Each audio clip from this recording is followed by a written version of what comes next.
Buenos días, bienvenidos a este tiempo devocional, tu palabra para encontrar el camino. Hoy es 1 de febrero del 2023. Para continuar con la lectura de la Biblia en un año, vamos a leer el libro del Éxodo, capítulo 11, y el libro de los Hechos de los Apóstoles, capítulo 1. Éxodo, capítulo 11 y Hechos, capítulo 1.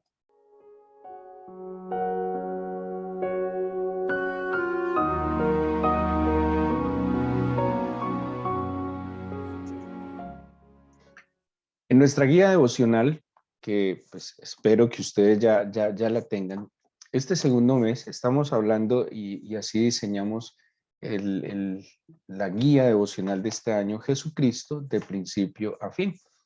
Y por eso decidimos cada mes ir dándole un énfasis a la obra que el Señor Jesucristo ha hecho en nuestras vidas, que está planteada en su palabra. Y cuando vimos enero tenía un título que era Jesucristo en el principio. Ahora entrando al libro al segundo mes del libro del Éxodo y libro de los Hechos de los Apóstoles, estamos hablando ahora entonces de Jesucristo, nuestra libertad. Y precisamente, pues el libro de los Hechos de los Apóstoles nos está diciendo o nos está enseñando pues acerca de ese proceso que vivió el pueblo de Israel de salir de Egipto y de todo lo que hemos hablado que implicó Egipto, que inicialmente no era malo, ¿sí? Inicialmente era un lugar de refugio, inicialmente era un espacio a través del cual el Señor quiso preservar la vida del pueblo de Israel, pero que infortunadamente se acomodaron al sistema, se acomodaron al entorno, olvidaron las palabras del Señor y sobre todo olvidaron los propósitos del Señor. Y eso es lo que pasa en la vida en el mundo a veces del creyente. Estamos en el mundo, no somos del mundo, tenemos una tierra prometida, tenemos un camino que emprender, ¿sí? Y este no es nuestro todo. Eso le pasó al pueblo de Israel, creyó que Egipto era su todo, creyó que Egipto ya era su fin, su propósito, y cuando, pues obviamente el Señor, por decirlo de alguna manera, les tiene que mover el nido para que despierten y vuelvan su mirada a Él, a sus planes y a sus propósitos. Eso pasa en el mundo. En el mundo tenemos aflicción, en el mundo no nos vamos a sentir cómodos. O sea, el creyente que se sienta muy cómodo en el mundo y con las cosas del mundo, pues ha dejado y se ha despegado bastante del corazón del Señor. Hay una característica y es que aquel que procura, que busca la comunión con el Señor, hay cosas en el mundo que le incomodan, hay cosas que simplemente no soporta, ¿sí? Porque eh, no puede tener comunión con ellas. Y hay cosas del mundo que simplemente no puede disfrutar y le repele. De allí que el creyente, a pesar de estar en el mundo, vive apartado del mundo, con los ojos puestos en el Señor y caminando en pos del cumplimiento de ese plan divino para su vida. Y, y en este mes que vamos a identificar y a ver, pues Jesucristo como nuestro libertador, es bueno hacer el ejercicio a la luz de la Escritura, de identificar aquellas cosas que esclavizan, aquellas cosas que nos pueden estar esclavizando y por supuesto, cómo el Señor obra, cómo el Señor está dispuesto a obrar en cada uno de nosotros, cómo el Señor está dispuesto a traer libertad. Y si habláramos de dos estados, de antes y después de Cristo, podríamos decirlo claramente que antes es estar en la oscuridad y en la esclavitud, y después es venir a la libertad. Él es nuestro libertador. Él es nuestro redentor. De hecho, esa expresión tan utilizada en el Nuevo Testamento como redentor es literalmente libertador, ¿sí? Porque redentor es aquel que libera a un esclavo. Como si hubiera un mercado de esclavos, el redentor es el que paga un precio para que nosotros seamos libres de un amo. Y eso es lo que ha hecho el Señor, ¿sí? El libro en la lectura de hoy, entonces, en el libro del Éxodo, llegamos a la última plaga, que es la muerte de los primogénitos. Hemos hablado muchísimo de esto. En el siguiente capítulo, que corresponde a la lectura mañana, se va a hacer la celebración de la Pascua como, digamos, el cumplimiento de las 10 plagas que traerían libertad al pueblo de Israel. ¿Sí? En esta 10ª plaga de los primogénitos, bueno, tiene un sentido teológico muy profundo, porque no solo va a retomar un tema del ofrecimiento del primogénito, que habíamos visto algo en Abraham, sino que va a anteceder definitivamente el ofrecimiento del primogénito, del unigénito, del Cordero Santo que quita el pecado del mundo, que se cumpliría plenamente en Cristo. Pascua es la fiesta que se instituye después de esta 10ª plaga, que es la muerte del primogénito. Mueren todos los primogénitos en Egipto. Bueno, mañana hablaremos un poco más de eso respecto a la Pascua, pero aquí ya el Señor decreta que como castigo y como consecuencia de la dureza de Faraón y del pueblo egipcio va a tomar el primogénito. ¿Sí? Además la Biblia habla que el primogénito le pertenece, por eso el primogénito se rescata, bueno, pero eso es tema de otra ocasión. Y el libro de los Hechos de los Apóstoles también es un libro de transición. Bueno, Éxodo es un libro de transición porque está saliendo de Egipto, está saliendo de una condición de esclavitud, van a través del desierto dirigidos hacia la tierra prometida. De hecho, prácticamente el libro de Éxodo tiene la más gran, o contiene, si lo habláramos cronológicamente, la mayoría del tiempo que ellos estuvieron en el desierto, y luego el libro de Números, ¿sí? Ya Deuteronomio y Levítico hacen como parte de la cronología de los libros de Éxodo y de Números, ¿sí? Eh, es un camino hacia la libertad. ¿Sí? Éxodo es un camino hacia la libertad. Es esa transición de la esclavitud hacia la libertad. La esclavitud está representada en un lugar y en unas condiciones, y la libertad también está representada en un lugar y en unas condiciones. Sinónimos de esclavitud, entonces, Egipto, Faraón, su sistema. Sinónimos de libertad, entonces sería la tierra prometida, la tierra que fluye leche y miel, la tierra santa, lo que el Señor le prometió a Abraham, a Isaac y a Jacob. ¿Sí? Y unas condiciones que también están dadas, donde en Egipto pues hay un impedimento para servir y adorar al Señor, y por el contrario en la tierra prometida se van dando las condiciones para establecer un culto permanente al Señor, y que la relación, la comunión entre el Señor y su pueblo sea constante. El libro de los Hechos también es un libro como de transición. ¿En qué momento? Lastimosamente, cuando el Señor aparece en escena, el Señor Jesús, el pueblo de Israel está experimentando esclavitud. En el pasado están bajo la esclavitud de los egipcios, en tierras ajenas. En este caso, ellos están no solo esclavos del Imperio Romano, que ese ya es un sistema y un modelo de sometimiento, sino que también estaban presos de otras cosas, porque no era solo lo que el Imperio Romano estaba haciendo con ellos, sino todo lo que estaba pasando en el pueblo de Israel. Eran pobres, ignorantes, mmm, estaban presos de un sistema religioso. Lastimosamente, la fe se había tergiversado, la fe se había corrompido, la fe se había alterado, se había adulterado. O sea, la esencia de lo que el Señor le había dado al pueblo de Israel en el Sinaí, en el pacto a través de la ley,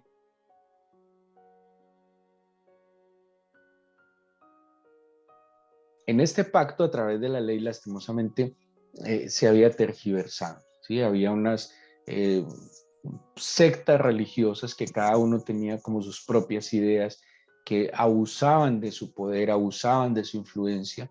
Así que el pueblo no solo era esclavo del Imperio Romano, sino que era esclavo de sus mismos dirigentes religiosos, ¿sí? Y Y en este contexto aparece el Señor Jesús. Y ese libro de Hechos es como cuando el Señor va a la cruz, resucita, empodera a sus discípulos y empieza todo este proceso de liberación, que es el establecimiento, la consolidación y la expansión de la iglesia como contenedora de las buenas nuevas, porque la iglesia es ahora el emisario, el mensajero de las buenas nuevas. ¿Cuáles son las buenas nuevas? Que Jesucristo, el Hijo de Dios, el unigénito, vino a este mundo, nació, fue encarnado, vivió en medio de nosotros, que fue a la cruz como el cordero inmolado, que pagó en la cruz el precio de nuestras faltas y pecados, pero que también fue sepultado y que después de 3 días fue resucitado, levantándose victorioso para darnos victoria. Ese mensaje es el que la iglesia empezaría a dar a conocer y a dispersar como una semilla de esperanza a través del mundo, y es lo que se plantea en el libro de los Hechos de los Apóstoles. Pero quisiera, tomando lo que el mismo libro de los Hechos nos va permitiendo entender, y lo que hemos visto también un poco en el Éxodo, ver algunas situaciones. Estamos hablando de un camino hacia la libertad, que Jesucristo es nuestra libertad. Pero ¿libertad de qué? Y si habláramos de algo, de un antónimo de libertad, sería esclavitud, ¿sí? Y hay unas características que identifican la esclavitud, que las podemos ver e identificar en el libro del Éxodo que hemos estado leyendo, y que seguramente en el inicio de los Hechos de los Apóstoles podemos identificar. ¿De qué es ese esclavo? Se es esclavo de la mentira y del engaño, ¿sí?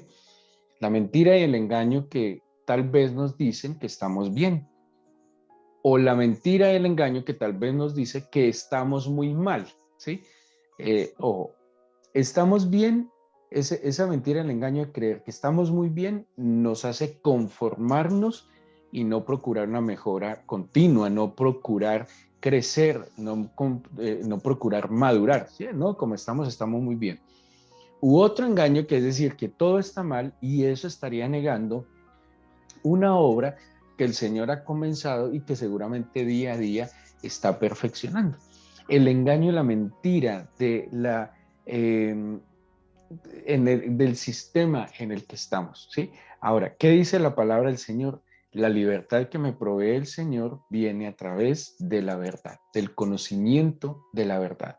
Por un lado, hay engaño y mentira que pulula, que abunda, que está en todo nuestro entorno, pero por otro lado, nosotros como creyentes tenemos la oportunidad de conocer la verdad, y en esa verdad, como dice literalmente el Evangelio de San Juan, el capítulo 8, ser libres. Conoceréis la verdad y la verdad os hará libres. Pero ¿de qué más se es esclavo? Del miedo. El miedo esclaviza. El miedo, de hecho, el miedo paraliza. Y a veces, eh, eh, por la falta del conocimiento de la verdad, pues también nos genera a nosotros miedo. Y cuando uno mira el libro de los Hechos de los Apóstoles, en el inicio, los apóstoles estaban llenos de miedo, ¿sí? Los apóstoles estaban escondidos por miedo a que les pasara algo de lo que le había pasado al Señor Jesús. El miedo paraliza, el miedo detiene, el miedo no nos permite emprender, el miedo nos hace permanecer acomodados, conformes a un presente. Y la Biblia, de hecho, Pablo exhorta, dice, no se conformen a la forma, no vivan conforme al estilo de vida que nos está proporcionando este mundo. Lo que debemos hacer es renovar nuestra mente, es confiar en el Señor y depositar en Él toda nuestra vida. Entonces, ¿qué? En la esclavitud hay miedo, en la libertad que hay confianza. En la esclavitud además hay ignorancia. Eso yo creo que lo repito demasiado. Un pueblo ignorante es un pueblo esclavo, porque el pueblo ignorante además es un pueblo miedoso, porque cuando se ignoran muchas cosas, generalmente se tienen muchos miedos. Hay muchas personas que han perdido muchas oportunidades en la vida por ignorar, y esa ignorancia genera miedo y obviamente está engañado en su mente y en su corazón. ¿Qué contrarresta la ignorancia? Como dice el mismo libro de los Hechos, lo que el Señor hizo y enseñó, la enseñanza, la instrucción, el conocimiento. ¿Sí? Por eso yo creo que el pueblo de Israel por eso ha sido tan adelantado, porque es un pueblo que ha sido adelantado, porque es un pueblo instruido, porque desde la antigüedad fue un pueblo que desde la escritura fue instruido. Desde muy niños eran instruidos. Hoy lastimosamente, como ha pasado con el mundo moderno, se han alejado mucho de la instrucción y de la enseñanza bíblica que mantienen una esencia, ¿sí? Porque hay cosas, muchos israelitas hoy se dicen ser agnósticos, no creyentes, pero conservan unas tradiciones en fe, ¿sí? O sea, ¿cómo será de fuerte la instrucción que han mantenido a través de los años, que a pesar de declararse agnósticos, mantienen una extraña confianza en lo que en esencia ellos han sido? Para un judío ser judío tiene que ver esencialmente un vínculo con la escritura, ¿sí? Con el conocimiento, con la instrucción. Y, y a veces, y pareciera que por las dinámicas en las que vamos cayendo, cuando surge la iglesia evangélica, y cuando va surgiendo la iglesia evangélica, no solo por la reforma de Lutero y toda esta historia, sino cuando empieza a surgir la iglesia evangélica en Latinoamérica, la iglesia evangélica de alguna manera sobresalía porque generaba instrucción, ¿sí? Contrario a lo que la iglesia católica proporcionaba al pueblo, a la feligresía, que incluso hemos escuchado las historias de nuestros padres, que las misas se daban en un idioma que nadie entendía, en latín, que algunas se daban de espalda. Entonces, ¿cómo iba a ser instruido un pueblo con una lengua que ni siquiera conocía? ¿Cómo iba a ser instruido un pueblo con una postura que era dándole la espalda porque no había interés en instruir? La iglesia evangélica se convierte en una respuesta en un momento donde estos servidores toman la instrucción y tratan de acercar la escritura a la gente. Y hay un despertar, hay un conocimiento, y este conocimiento trae libertad. Pero algo ha pasado últimamente con la iglesia evangélica, que el mismo cristiano evangélico ahora es muy ignorante de las escrituras. No sé si en las redes sociales, no sabría decir si es el afán y la ansiedad en la que se ha caído, donde la gente ahora solo está viviendo de pequeños mensajes comerciales, casi podría decir, porque son como mensajes comerciales sacados de la Biblia, a veces descontextualizados e ignorando profundamente la escritura. Y por eso hay miedo, por eso hay ceguera, por eso hay ignorancia, por eso hay engaño y mentira, aún en aquellos que deberíamos estar disfrutando de la libertad por la enseñanza, por la verdad y por la confianza que el Señor nos ofrece. Pero ¿de qué más se es esclavo? Del tiempo. Los discípulos les preguntaban al Señor en el capítulo 1 de Hechos, ¿cuándo? ¿Cuándo? ¿Cuándo? ¿Cuál es el tiempo? ¿Cuándo va a pasar esto? Hay un afán por el tiempo, ¿sí? Mm, y el tiempo pareciera que no alcanza, y expresiones como hoy en día el tiempo es más corto. Eso no es verdad, el tiempo es el mismo, la medida creería yo que no ha cambiado. El problema está en la mente, en el corazón, en el afán en el que estamos viviendo. Hay esclavitud del tiempo. Es muy frustrante que pasa un día, pasa una semana, pasan 15 días, pasa un mes, y lo que se pensaba hacer durante estos periodos no se hizo, no pasó nada. Pasó el tiempo, pero no hubo crecimiento, no hubo mejora, no se alcanzó el proyecto, no se alcanzó el propósito. Hay una esclavitud del tiempo. ¿Qué dice el Señor? A ustedes, que cuando les contesta a los discípulos, a ustedes no les toca saber los tiempos o las sazones que el Padre en su sola potestad ha puesto. ¿Qué es lo que nos corresponde a nosotros? Y viene otra cosa que genera esclavitud, y es la limitación, el sentirnos limitados, limitados de fuerza física, limitados de tiempo, ¿sí? Sentimos que estamos limitados de tiempo, limitados a veces de recursos tal vez, pero ¿qué les dice el Señor? A ustedes no les corresponde afanarse por el tiempo, no se afanen por el tiempo, que es lo importante, reciban poder cuando venga el Espíritu Santo. Así que aquellas limitaciones que están en la esclavitud, en la libertad es las capacidades, las potencias del Espíritu Santo. Es la fuerza, es la capacidad, es el dinamismo del Espíritu Santo, ¿sí? Y es lo que le dice el Señor a los discípulos, tranquilos, no se preocupen por el tiempo. Lo más importante es que van a recibir el poder del Espíritu Santo. O sea que más que en el afán de que el tiempo no nos alcanza, es entregarle nuestra vida y tratar de caminar, menguar para que Él crezca en nosotros, para que su Espíritu tome el control absoluto de nuestra vida. ¿De qué más es esclavo? Del trabajo. Del trabajo. Bueno, generalmente es esclavo del trabajo no solo por el dinero. Hay gente que es esclava del trabajo porque le da un estatus, porque le da confianza, porque le da seguridad, porque como no sabe más qué hacer o no tiene una vida privada fuerte, pues simplemente trabaja y trabaja y trabaja y trabaja. De eso es esclavo. ¿Cuál es la libertad que el Señor nos ha dado? Su reposo. Si Él nos ordena incluso que reposemos y que descansemos en Él. ¿De qué es ese esclavo? De culpas. ¿Cuál es la libertad de esas culpas? Su perdón. Un perdón que es perfecto. El perdón del Señor es perfecto y absoluto cuando hay arrepentimiento. ¿De qué somos más esclavos? Del pasado y del futuro. Del pasado que nos ancla y nos hace sentir, experimentar depresión, pero también del futuro que nos angustia y nos llena de ansiedad. ¿Cuál es la libertad del pasado y del futuro? La certeza y la seguridad de la eternidad, de que estamos en Él, de que tenemos un propósito eterno, de que esto que estamos viviendo es pasajero, efímero y es el entrenamiento para la eternidad. ¿Cómo estás entrenando hoy para la eternidad? ¿Qué material estás enviando para edificar las moradas eternas que el Señor fue a preparar?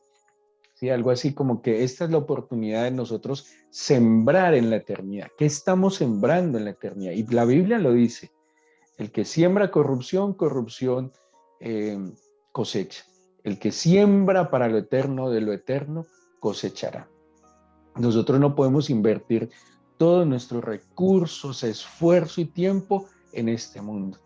Hay que pensar en la eternidad. ¿Y qué es pensar en la eternidad? Invertir en la salvación de otros. Invertir en que muchos sean salvos, así como nosotros por la misericordia y la gracia divina. ¿De qué somos esclavos? También no hemos sido esclavos de las emociones. Vivir por emociones, en ese altibajo constante entre la alegría, la tristeza, entre el enojo, la paz, entre la angustia, la preocupación, esa esclavitud emocional. ¿Saben qué es la libertad de las emociones? Los principios. Vivir por principios y no por emociones, ¿sí? Los principios de la Biblia aplacan, neutralizan, no quitan, porque no es el propósito, pero sí alivian, calman, neutralizan, equilibran las emociones. Cuando no hay principios, vivimos en constantes altibajos emocionales. Todo nos desbarata, todo es una angustia, todo es un problema. Cualquier cambio nos genera una crisis. Es muy triste escuchar a veces a muchos cristianos hablar de crisis, crisis, crisis, crisis. Si me cambian el salario, crisis. Si me cambian de lugar de trabajo, crisis. Si me mueven la cama, crisis. Es una inestabilidad emocional. Reaccionamos constantemente a través de las emociones. Por eso, el que vive por principios vive afianzado y arraigado en la libertad. Somos esclavos a veces también de personas. Pero ¿qué nos dice la Biblia? Que el amor de Cristo nos constriñe, nos sujeta. Yo soy libre en el amor de Cristo, incluso de las personas, porque su amor me sacia y me es suficiente. Y somos esclavos también cuando hay escasez en todo sentido y el Señor nos ofrece una vida abundante. En Cristo Jesús hay abundancia de todo bien. No se limita a lo material, sino que hay abundancia de todo bien. Así que vamos a estar indagando en la Escritura aquellos procesos que el Señor ha llevado a su pueblo de la esclavitud a la libertad. Necesitamos ser libres, ¿sí? Libres para amar, libres para servir, libres para adorarle, libres para amar a nuestro prójimo, libres para disfrutar lo que tenemos, ¿sí? Hoy es un día de libertad, porque nosotros tenemos a Cristo Jesús, nuestro libertador, nuestro redentor, y no podemos seguir viviendo bajo los esquemas de este mundo, y mucho menos bajo los esquemas de nuestra vida pasada. Libres a libertad, a paz, esperanza y a vida eterna nos ha llamado el Señor Jesús. Así que démosle gracias, entreguémosle este día en oración a nuestro Señor.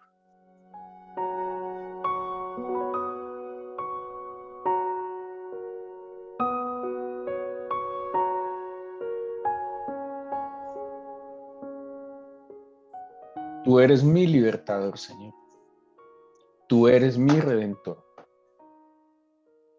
Tú eres mi esperanza, la fuerza de mi vida. A ti, Señor, acudo a poner mi vida en tus manos y encomendarte este día. Yo te suplico, por favor, que tu enseñanza, tu instrucción abra mis ojos y mis sentidos.